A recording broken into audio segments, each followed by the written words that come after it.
Good evening, everyone. Welcome to the Dole Institute of Politics. My name is Sarah Grindstaff, and I'm a member of the Dole Institute Student Advisory Board. It's the official student group of the Institute.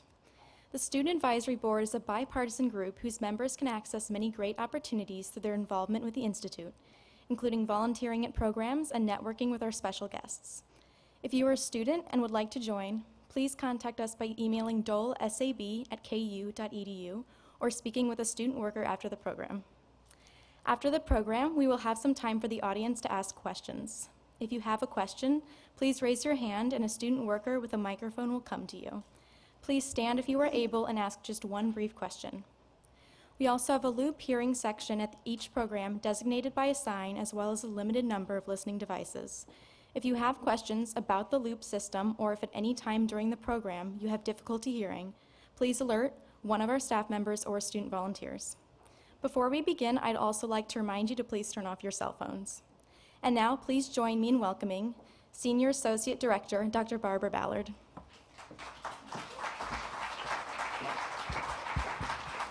Thank you, Sarah. Good evening and welcome to the Dole Institute of Politics for the second program of the 2020 Presidential Lecture Series. Our guest this evening is Dr. Craig Smith. This year's Presidential Lecture Series was created and developed by Dr. Robert Rowland. We would like to thank our co-sponsors this evening, the University of Kansas Department of Communication Studies, the Department of History, and the Department of Political Science. This evening's interview will be conducted by Dole Institute Associate Director Audrey Coleman. Joining us tonight as an honored guest is Ron Marks, our Spring 2020 Dole Fellow. And he is a former senior analyst for the CIA, an intelligence expert, and intelligence counsel to Senate Majority Leaders Robert Dole and Trent Lott. Immediately following this evening's program, there will be a book sale and signing with Dr. Smith near the entrance. Tonight's guest was a full-time speechwriter for President Gerald Ford and a consulting writer to George H.W. Bush. He served as founding president of the Freedom of Expression Foundation in Washington, D.C. He has won numerous awards for his research, including the Gronbeck Award for Political Communication. It is with pleasure that I welcome Dr. Craig Smith. So ladies and gentlemen, would you please welcome Dr. Craig Smith. Thank you very much. Dr. Smith, it's a pleasure to see you, and thank you for being here with us tonight. It's nice to be back in Lawrence. You've written for some of the most powerful people in the world. Can you tell us a little bit about your early life and tell us more about how you get to be a presidential speechwriter? The way I became a presidential speechwriter could only happen in America. I was an undergraduate debater where I got a lot of training in how to make cases, how to sift evidence, how to build arguments. I then went on for a Ph.D. in communication studies where I focused on the ancients, Aristotle on rhetoric, Cicero on oratory. Quintilian wrote a book called The Institutes of Oratory. All those things are incorporated in the speechwriting craft. I then became a professor of communication studies, focusing on rhetoric and public address. Wound up, after starting at San Diego State, I wound up at the University of Virginia. And I was at the University of Virginia in 1976, and I was invited down to the University of North Carolina, Chapel Hill, to give a guest lecture. And my guest lecture was at 10 in the morning. It turned out that Gerald Ford was lecturing on the campus at noon to the future homemakers of America. And so the liberal faculty turned to me, and I consider myself a legitimate conservative, so rare these days. And so we went and we watched Gerald Ford's speech, and it was not good. So I went back to Charlottesville and I couldn't sleep, so I got up and I wrote a single-spaced 5-page letter, and the next morning I mailed it off to the president, the White House, 1600 Pennsylvania Avenue, and then I could sleep and I didn't think anything more would come of it. A week later, I was called by the director of White House personnel, and was asked to come up for an interview. And what had happened was when the letter came in, somebody in the mailroom remembered that they had just fired a speechwriter. And so my letter was sent up to White House personnel. I came up for the interview. I began my interview with him. He then took me to the editor for the speechwriters, Bob Orban. I realized that if I screwed up at any point, I'd be out the front door of the White House. He then took me to Bob Hartman, who was the counselor to the president, and we went through a long interview about how I would write speeches, if I wrote speeches, and so on and so forth. And at the end of the interview, he said, "Could you wait here just a minute?" Now, Hartman's office was the old office that Nixon's secretary had, the one who did the Rosemary stretch.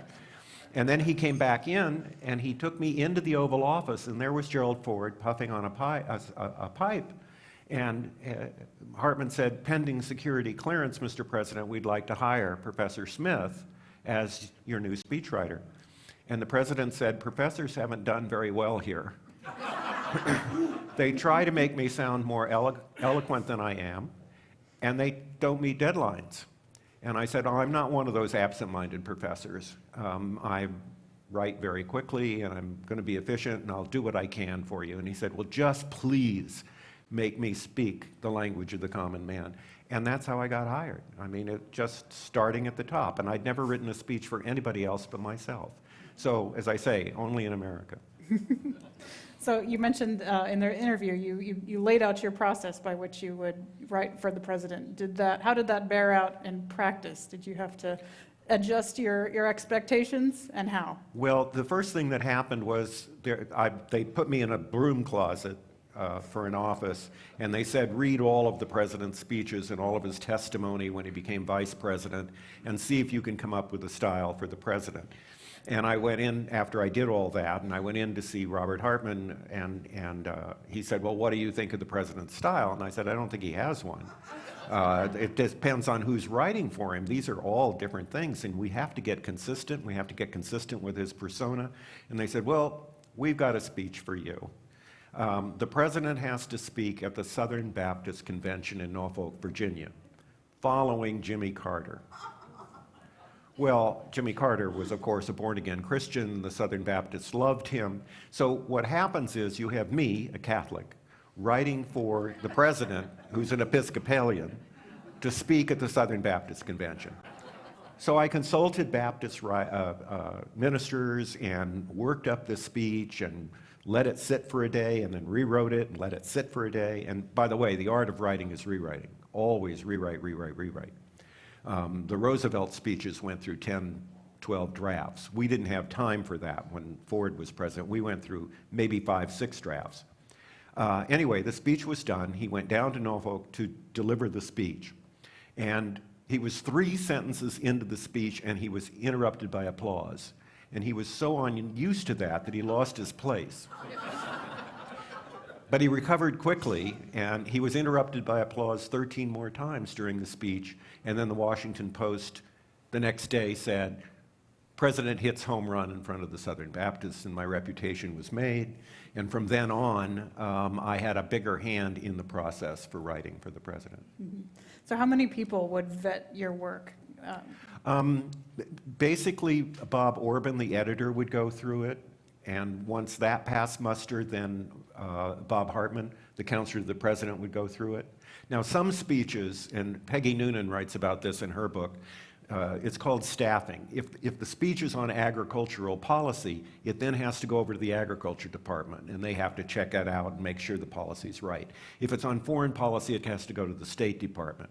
The only problem with that, and Peggy makes very clear what the problem is, whoever gets to do the staffing and see that the policy is right becomes a speechwriter, and they start suggesting things. They, why don't you use this metaphor, and why don't you say United States instead of America? And suddenly, that all has to, Hartman would say, take all that out, don't ignore that, just do the policy thing. And then you'd have, the speech would be delivered, and the president would be happy with it, and the press would be happy with it, and you'd have somebody in the agriculture department claiming they wrote the speech. It was just, and he knows about how that works, and having been in the CIA and an advisor to all that. Excuse me. So you worked with Gerald Ford during the campaign. How was that different from, or was it different between writing for Gerald Ford, the president, versus the campaigner? Yes, because what you do is you adjust the speech to the situation, to the venue. For example, I was in charge of the bicentennial speeches, the 6 bicentennial speeches that President Ford gave during that campaign, but we didn't want to use those for political purposes. This was a celebration of the Declaration of Independence. So I wrote the speech. I was the main writer on the speech at Valley Forge, the main writer on the speech where the president went to Monticello, which traditionally every year has a ceremony for immigrants and welcoming them to this country. And that process was very high-minded, very much a celebration of the Declaration of Independence, and we wanted to move it away from the political campaign.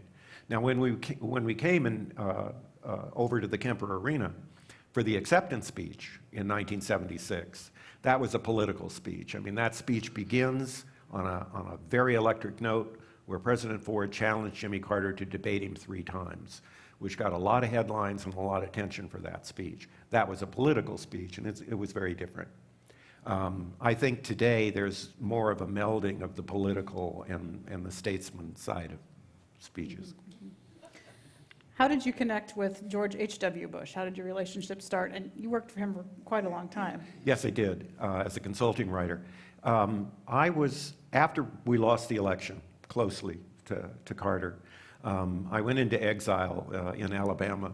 I created a communication department at the University of Alabama Birmingham. And I was yearning to get back into politics. I had Potomac fever. I'd only been there a year, and I wanted to get back to Washington. So I got on the Alabama Republican Central Committee. Well, at that time, in 1977, only 6% of Alabamans identified as Republicans. That's the change we've gone through in the South. And so we needed to raise money, and we needed to get people to come in to Birmingham and raise money for the Republican Party.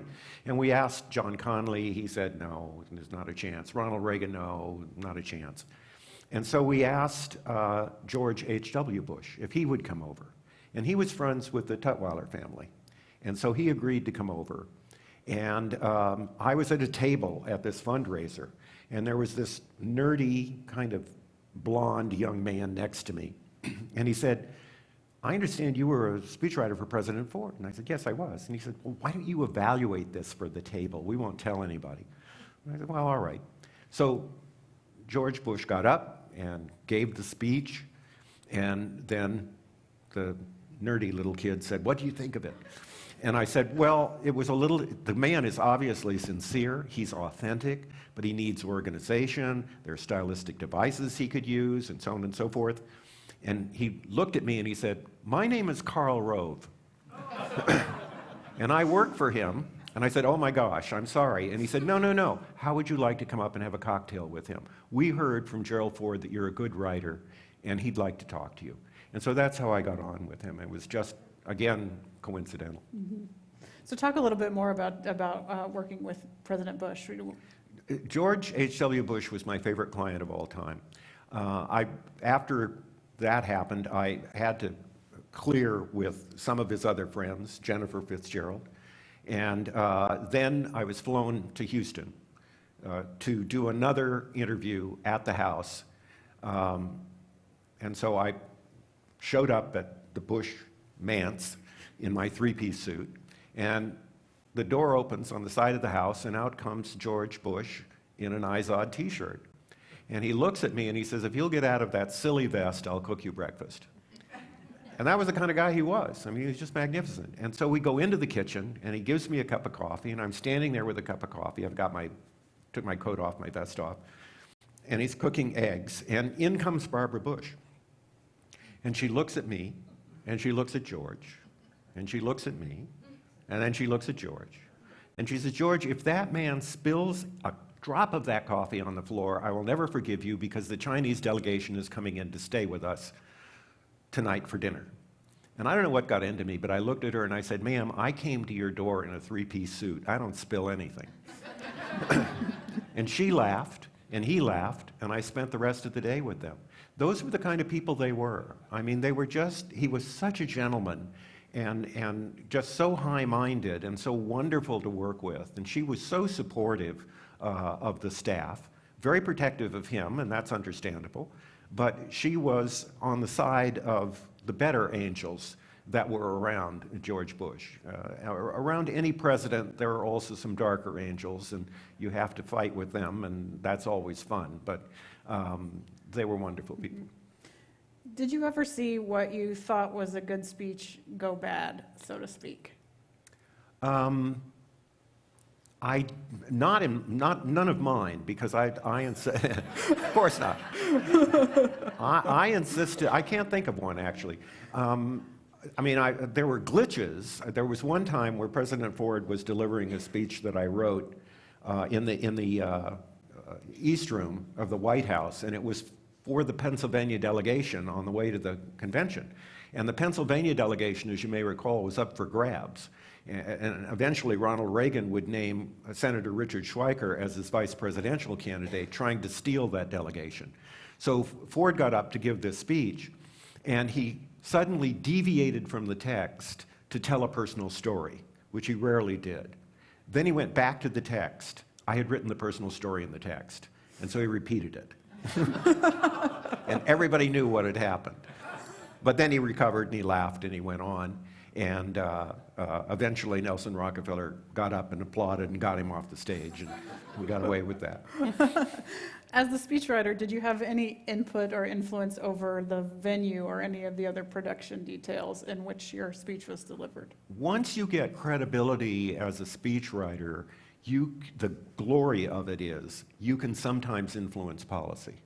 And I began to suggest certain campaign changes, that the president speak less, but speak on certain topics very in depth, because I thought his strength was on the issues, whereas Carter's strength was transcendent, and I'm never going to lie to you, and I'm religious, and so on and so forth.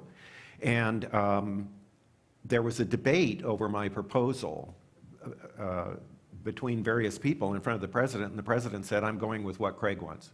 And it was just stunning. And he wrote me a note, and I still have that note. Thank you for that suggestion.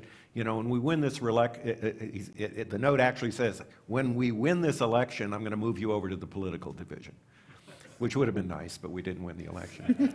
You can gain influence as a speechwriter that way, but you have to be credible first. You have to have some successful speeches. Mm-hmm.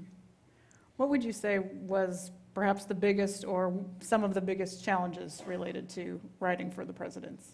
I think it's a collaborative operation. The speechwriters want the president to be as effective as possible. The political people want him to say what adjusts to the poll data. And so there is the tension between those things where we think certain things should be said in a certain way, and they think they should be said in another way.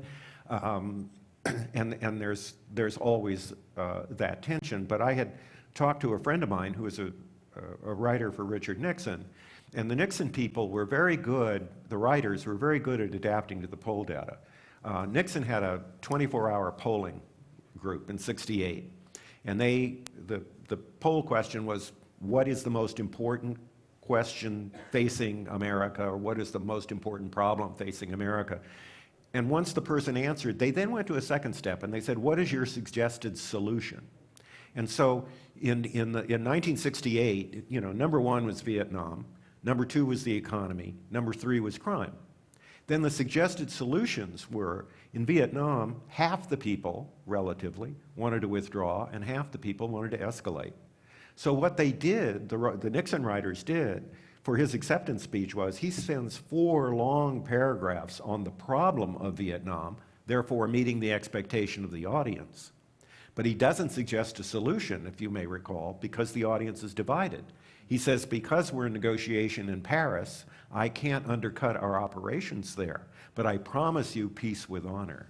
So he transcended the division.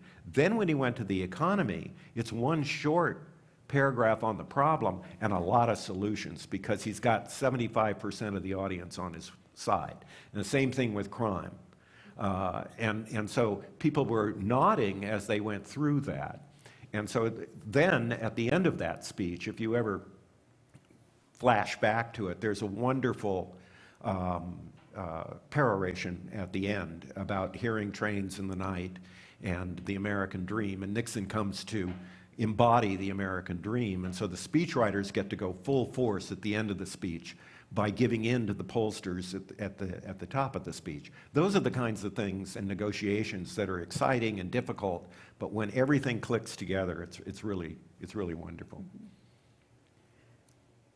Our last program, we talked about 5 great presidential speeches.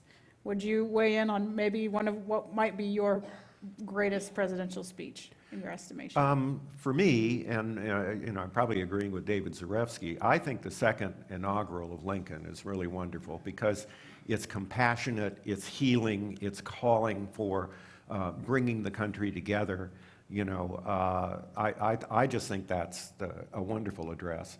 I think one of the addresses that's probably a little underrated is Jefferson's first inaugural. The election had been horribly bitter between Jefferson and John Adams, and the Federalists and the Anti-Federalists, and all kinds of dirty politics had gone on then. If you think it's bad now, it was really bad back then. And Jefferson says at one point in that speech, we are all Federalists, we are all Anti-Federalists.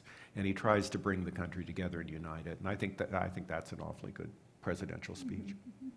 What speech of yours is your favorite? I think the speech during the bicentennial at Valley Forge, where I start by talking about these soldiers surviving in their rag-bound feet around these fires, starving, and eventually surviving at Valley Forge, but then looking forward to what that tells us about sacrifice and how sacrifice has worked for America, particularly from its soldiers, and how we need to honor that as we move forward. I was very proud of that speech. So we talked a little bit about speech writing during a campaign and for a sitting president. You've written speeches or language for folks who are involved in debates. How does that relate to speech writing, and how is your preparation different? The debate thing is an entirely different world. I mean, it is very difficult. And I coached the president for the debates along with other people. I actually coached Dan Quayle for his debate in 1988, and I can tell you about that experience. But you just don't know what's going to happen. And it's all about the expectation game. So when Ford went into the first debate with Carter, the expectation was that Ford was going to lose, because Carter was this nuclear engineer when he went to Annapolis. Ford tended to bumble here and there and mispronounce words. And Ford came out of that debate beating expectations and beating Carter, and suddenly the race was dead even. Then we went to the second debate, and we knew what questions that was going to be on foreign policy. It was at the Palace of the Arts in San Francisco, and we prepped the president. Remember that Ronald Reagan had criticized Ford's policy of détente with the Soviet Union. Reagan wanted a tougher policy in the '76 primaries. So we knew that was going to be a question. And the question came from Max Frankel of the New York Times. And he said, President Ford, how do you defend your policy of détente with the Soviet Union when they're such a brutal nation? And Ford said, look, Yugoslavia has never given in to them. Romania is moving toward freedom. They don't dominate Poland. And went on. And then Frankel had a follow-up. He said, did you say the Soviet Union doesn't dominate Poland? And the president said, yes, that's what I said. So after the debate, we ran up to the president and said, Mr. President, you said the Soviet Union doesn't dominate Poland. You need to hold a press conference and immediately say you misspoke yourself. And he said, but I didn't say that. And we said, well, what did you think you said? I said what we rehearsed. And what was that, Mr. President? He said, the Soviet Union does not dominate the hearts and minds of the Polish people. I said, wish you had said that. Wish you had said that. Well, Henry Kissinger came up, and he said, what's going on? And we explained the situation, and that the president needed to immediately hold a press conference and say he misspoke himself. And Kissinger said, you can't do that. I'm trying to get Anatoly Sharansky out of the Soviet Union. If you insult the Soviet Union, our talks will collapse. Long story short, they debated it for 5 days. And finally in California, Ford corrected the record, but it was too late. The election slipped away.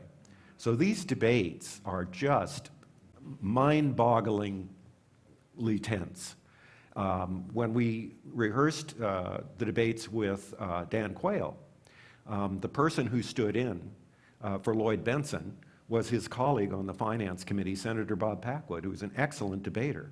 And in the 3 debates we did with Quayle, he did very well. And you have to remember, Dan Quayle got into the Senate by winning a debate against Birch Bayh, who was no slouch. So we thought he was going to be okay when he went into the debate with Lloyd Bentsen. But during our practice session, Marilyn Quayle at one point interrupted what was going on and said, you know, Danny, you need to tell them that you're more qualified than John Kennedy was when he was running for president. And you're just running for vice president. And Lee Atwater was there, and he said, you can't say that. You can't compare yourself to John Kennedy. He's a saint, he's a martyr. Whatever you do, don't do it. So the debate goes forward, and we are all sitting out there watching what's happening, and out comes Dan Quayle. And Robin Rowland can tell you this. If you're a debate coach, you've seen this. Your debaters, for the first time, get into a final round, and it's like the deer in the headlights. They are just stunned, and they can't say anything right. And so for the first few questions, Dan Quayle is a little discombobulated, and not the guy we've seen in these rehearsals, because it's a different situation with the bright lights and the big audience and so on and so forth. But he recovers, and he gets going. And then comes the inevitable question, you know, what is the first thing you would do if the president were incapacitated? Well, we'd rehearsed if the president died. Big difference. If the president's incapacitated, you have to bring the cabinet together. They have to vote that the president's incapacitated, and then you are temporary president, and so on and so forth. So it was a different question than we had expected. So he took Roger Ailes' advice, who was one of his mentors, and dodged the question. He said, what you really mean to ask is, am I qualified to be president? And then he gave his qualifications. And then they went through a few more questions, and it came back again, and somebody said, that wasn't the question we asked you before. The question we asked you before is, what if the president was incapacitated? He dodged it again. Then it came to Tom Brokaw, and Tom Brokaw said, look, you're not answering the question. Do you know what you would do if the president was incapacitated? And Dan Quayle said, listen, I'm more qualified now than John Kennedy was when he ran for president. And of course, Lloyd Bentsen said, and you could see him lick his lips. I was a friend of John Kennedy's, you're no John Kennedy. So debate, and then we were all just like, oh, now what's going to happen with the poll data? The poll data didn't change at all. That had no impact on the election, believe it or not. The media made a big deal out of it. And I think it's just people don't vote for vice president. They vote for president. And so we got off with that one. But debates are really tough to coach. The other one was I helped with George W. Bush in the 1984. He was vice president, and you may recall he debated Geraldine Ferraro. And that's a very tough thing to do. It's tough on women because they face a binary. If they're tough, then that has a bad word associated with it. If they're soft, then they're not up to the presidency. And so handling that situation for a woman is very difficult, and I've coached some women in debate. On the other hand, when we were coaching George H.W. Bush, we told him he had to be careful. You don't want to be mean to your female opponent. At the same time, you want to establish yourself as an expert. So we recommended that he simply answer the questions and always look forward and not respond or direct anything to Geraldine Ferraro. And that worked until 3/4 of the way through the debate. And she said something about foreign policy that didn't make sense to him. And suddenly he turned and he said, "Let me help you with that, Geraldine," and then answered the question. So we had this mansplaining moment, and we all went, "Oh my God, oh my God." So, I mean, you don't blame the coaches.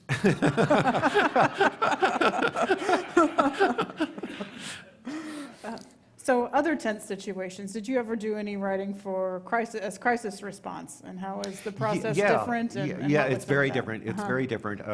I don't know if you recall, but at one point in the Ford administration in 1976, Cambodia seized a merchant marine vessel called the Maya Gez. And I was on vacation, and my pager went off, and they said, "You got to get back to the White House. We need your help on this one."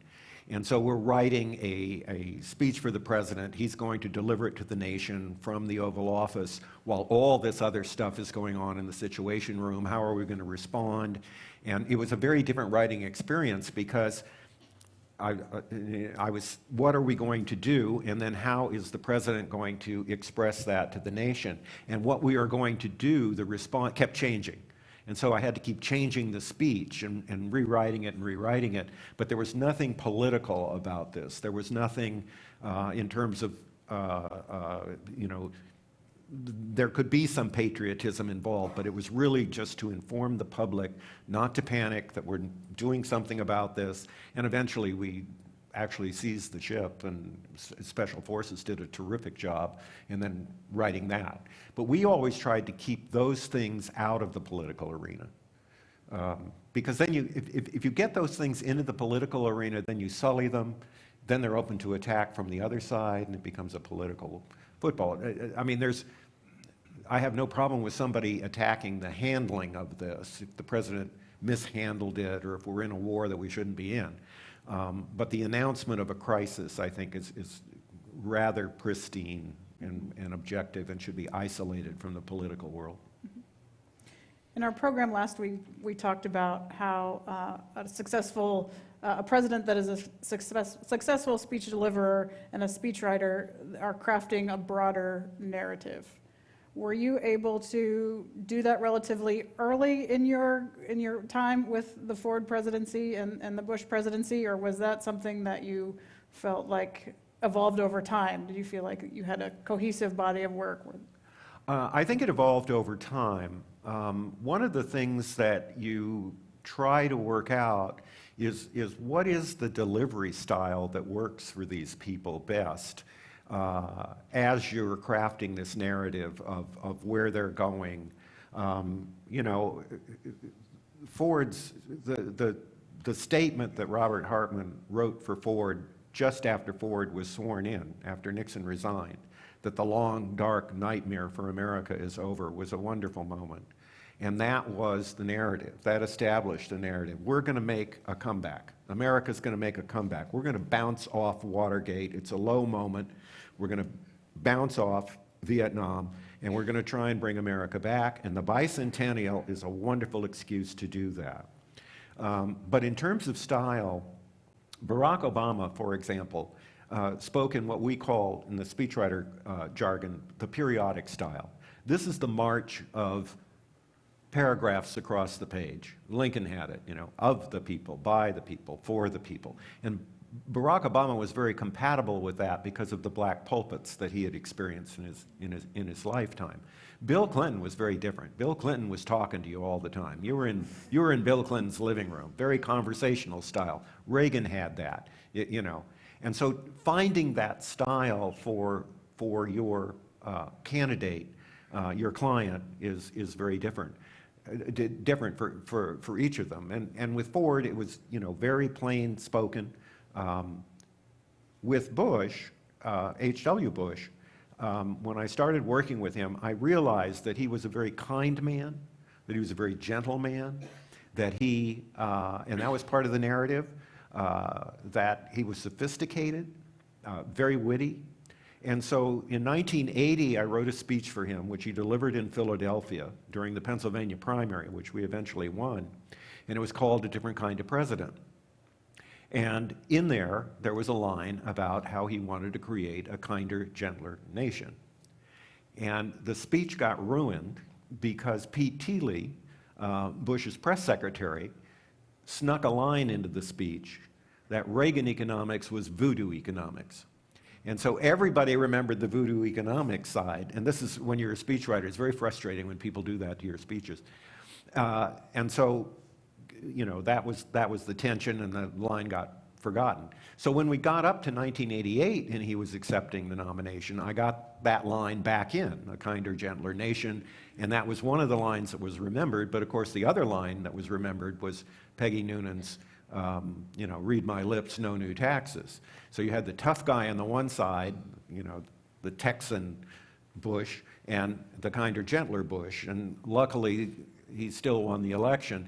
But you can, often, if you look at these speeches, you can see that they have more than one writer and that there's more than one tone. And that shouldn't happen. It should be consistent. I have two more questions, and we'll turn it over to the audience. Second to last, what did being a presidential speechwriter teach you about the presidency? That it's a collaborative effort, that it's a team effort, that you're only as good as the staff around you. But that the president has to make a call at some point. The president has to say, I'm going with these people, I'm going with this advice, and that then redounds on the president. And that's why the president is responsible for the speech that the speechwriters write, because he's got these different choices that he has to make. You know, God help us if we ever have a president that doesn't surround himself with good people.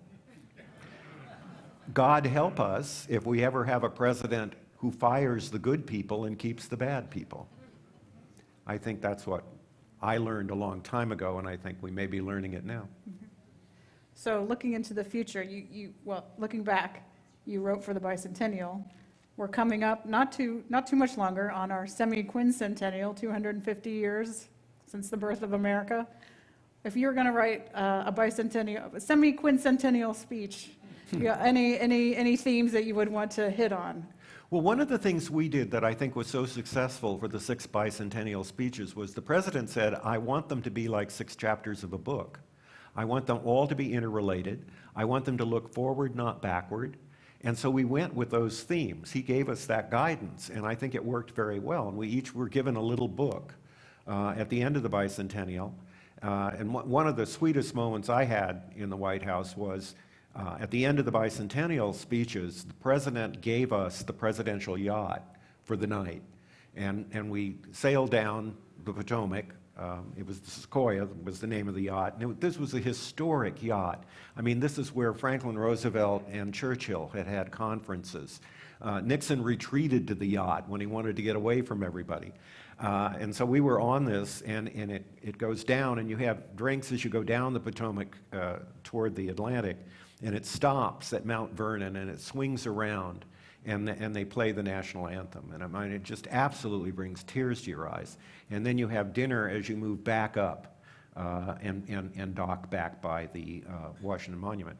I mean, that was just, you know, incredible. And I hope whoever is in charge when we do the 250 years has that kind of attitude, that this is a celebration of American values, and that we look at these values and that we display the values that we talk about. We not only refer to them, but we display the values that we talk about. Thank you. Questions from the audience? A student will come to you. Got one up here, Olivia.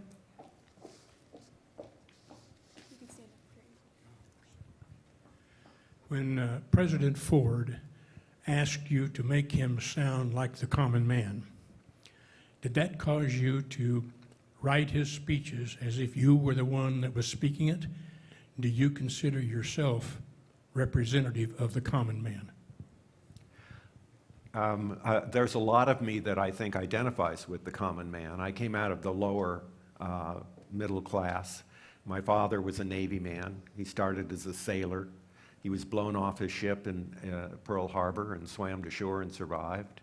And I think we common men have an appreciation of that. Ford had served. H.W. had served. I mean, he was the youngest pilot in World War II. And so speaking the language of the common man, I think, is something I could resonate with. But let me tell you something.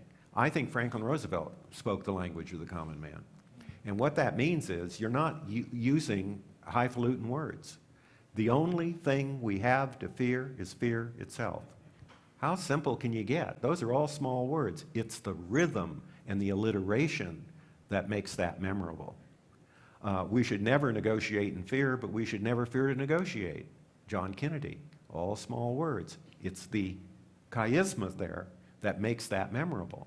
And so you can speak the language of the common man and at the same time be memorable and actually heroic and probably more sublime than if you try to be eloquent and use big words that turn people off. Other questions? Here in the back. I'm just kind of curious, in the fraternity of presidential speechwriters, I'm curious, do you have professional or any kind of contact with the person or persons that write speeches for Donald Trump? And if you do, I'm anxious to hear not only your reaction, but their challenge, their reactions to his somewhat sort of rogue style. And is that exciting for them, or is that a completely frustrating experience as a speechwriter? Thank you for the question. I am not in contact with them, but I follow them. Steve Miller is his chief writer. And whatever you think of Steve Miller and the words he's putting in the president's mouth, Steve Miller is a talented speechwriter. If you look at the speech that Donald Trump gave at accepting the nomination at the Republican convention, it was 75 minutes long, which is probably 25 minutes too much, and it needed to be edited. But it was a very clever speech. The Republican convention every day had a different theme, and it was based on the Make America Great Again theme, so that everything was unified. Make America safe again, make America work again, and so on and so forth. And then Trump got up to close down the convention with his acceptance speech, and the last 4 lines of the speech were the same as those 4 days. Make America safe again, make America work again, make America great again. That worked very well, I thought. In terms of effectiveness. I'm not talking about the morality of it. The problem you would have if you were a speechwriter for Trump is that very often he doesn't stick to the text and doesn't have one. At his rallies, which are really kind of populist in the old paranoid style that Hofstadter talked about, that's just Trump kind of spouting off and doing what he does that some of his audiences like. The inaugural address is very dark, and Miller wrote it that way because they wanted to say, these are dark times, now we're going to make America great again. It's got to be better than what we're describing here. And so then the speeches from then on are trying to build this up. If you look at the State of the Union addresses, the strategy is really interesting. In 1988, Ronald Reagan gave his last State of the Union address. Right before it, a plane had taken off in January. The icing hadn't come off the wings. The plane went into the 14th Street Bridge, crashed into the Potomac River. A young man named Lenny Skutnik got off the banks, jumped in the ice-strewn river, and started pulling people out. When Reagan got up to give his State of the Union address, he invented recognizing somebody in the galley, and he recognized Lenny Skutnik, one person, as American hero.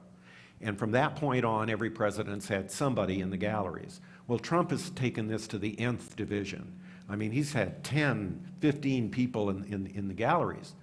What does this do? It distracts from a lot of the policy stuff that he's laying out. But it also, if you're a Democrat sitting in the audience and you don't want to applaud for this president, and he's pointing to a hero in the galleries, and you're caught on camera not applauding, you're in real trouble. And so that's the strategy, and it's very clever. I'm not talking about the morality again, I'm just talking about the rhetorical effectiveness of it.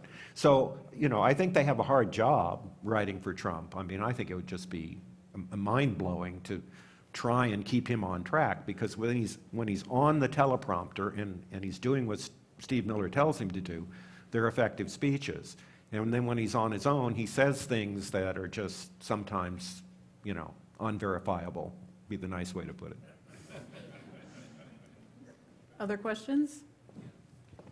Up here.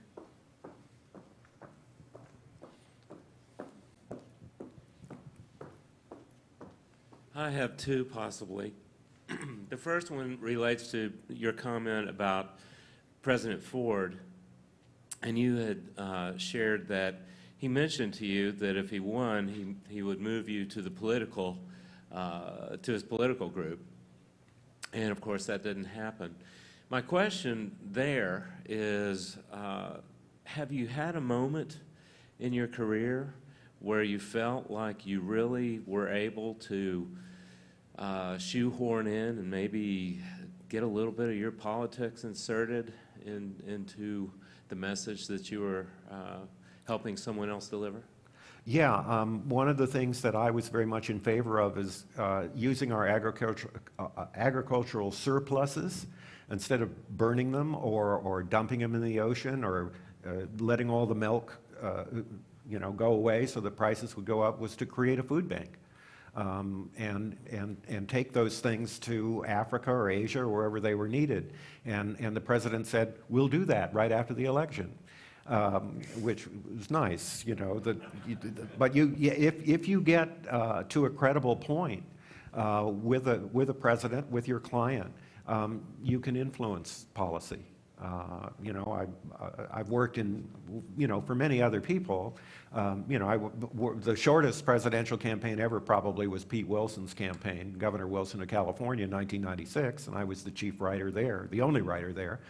And that's the difference between the campaign and the president. I mean, the president has 5 speechwriters. Elizabeth Warren probably only has 1. Pete Wilson only had 1. George H.W. Bush, when we were in the campaign from 78 through 80, he only had 1 or 2. When you're in the White House, you have this big staff.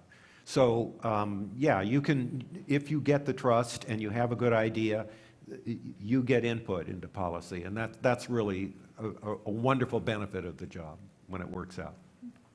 Did you have a second question? We'll come back to, Okay. yeah. Olivia?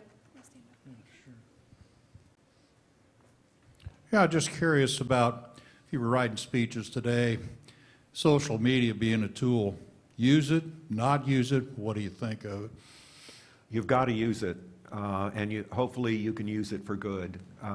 I think of social media, there's a lot of problems with it, and we all know what they are. But if you consider it like chemistry, that it can be used for good or evil, you need to get in that mix and figure out how to do it. Barack Obama was very effective with social media. The president is very, very effective with tweets. He gets past the media. People who believe in him and want to be affirmed just look at his tweets and don't look at anybody else's. And that's one of the problems we have with social media and all the cable. If I believe in something crazy, I can find somebody out there that also is saying the same thing on some cable station somewhere and affirm myself. And that's the problem we have with social media. It's much harder now to break through as a speechwriter, to get your candidate to break through all of the social media and all the affirmation that's going on. If people are watching these Democratic debates, and it looks like they are, that's a way to break through. I mean, you can have a good debate like Amy Klobuchar did in the last one. You can have, a good town hall meeting like Pete Buttigieg did. early on, and suddenly you're there where you weren't there before. So they are breaking through. But if I were advising a campaign, I would have a strategy group on social media and how to use them, because if you don't, you're excluding a whole audience that you could be reaching in some way. Hi. You alluded briefly to writing for women, and I was just curious, if you were writing for a female president, would you approach that any differently or in any ways than you did with previous male presidents? I think you have to, because of the binary that women face, and you have to be sensitive to it. One of the things that I would do, you'll notice, for example, you haven't seen a female Democrat candidate, correct me if I'm wrong, wear a dress in any of these debates. They're all in pantsuits or some variation of that, and that's to make them more manly, more presidential. I once advised Senator Paula Hawkins from Florida on what to wear, and it was a black pantsuit with white piping so that she was defined, and she did very well in her debate. What are the things that are attributed to women that you want to avoid? Emotionalism. So let's have a very fact-based, policy-oriented, highly documented approach. I think that's what they've told Elizabeth Warren. And she's done well with that on occasion. Unfortunately, she contradicted herself or changed her position on Medicare for all, and that got her in a little trouble. But that's where she was going. It was that. Now, Amy Klobuchar, when she's been successful, she contradicts my rule a little bit, but it was heartfelt and it seemed authentic when she stated, "I see you," and identified with her audience. That was very effective. It was a risk, but I think it worked. And so there are just things that you want to go through that, if I were writing for a woman, it would be very fact-based, it would be argument-based, it'd be very organized, because you're not supposed to be able to read a map. So, which is nonsense, but you want no roaming around. And so it would be along those lines. Okay, we have time for two more here. I know when I'm writing, I have moments where I can't put a word on a page, and as a writer yourself, especially with these speeches that are so important, how do you go about not being able, like having writer's block and handling that pressure that goes through that? It's an excellent question. And I am one of those strange people who has never had writer's block. I don't know what it is, but the advice I give is the advice that Ernest Hemingway gave. Ernest Hemingway had writer's block, for a long time. And he said that what he did was to write one important, true sentence and then write back to it. There is a novel that his evil wife Mary published against his wishes after he was dead, and it's called The Garden of Eden. And it's based on a short story that's the first chapter. And the last line of the first chapter is, "And then he never could love her again." And then the whole chapter leads up to that. And when you read that line, it just hits you like somebody slapped you in the face. It's just incredible. So I would recommend, if you get writer's block, to try the Hemingway method. Try to write one true, important sentence, and then everything will flow out after that. Anyone else? Okay, right here.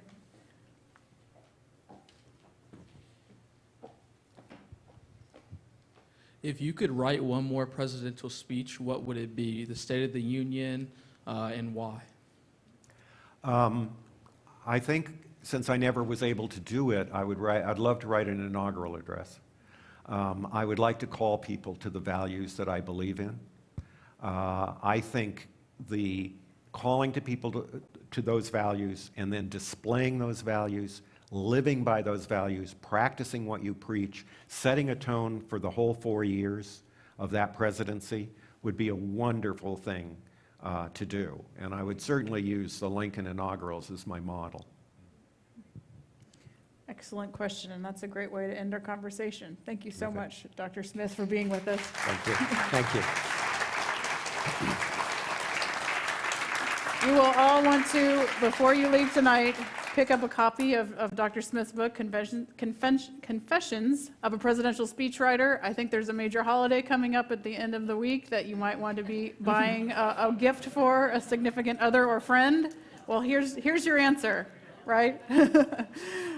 Join us next week, next Tuesday, February 18th. We're going to have another discussion. We'll welcome back Dr. Robin Rowland from the KU Communications Department, and we'll talk about comparing Presidents Ronald Reagan and Barack Obama, and we're all really excited for that. So thank you all for coming. Look forward to seeing you next week.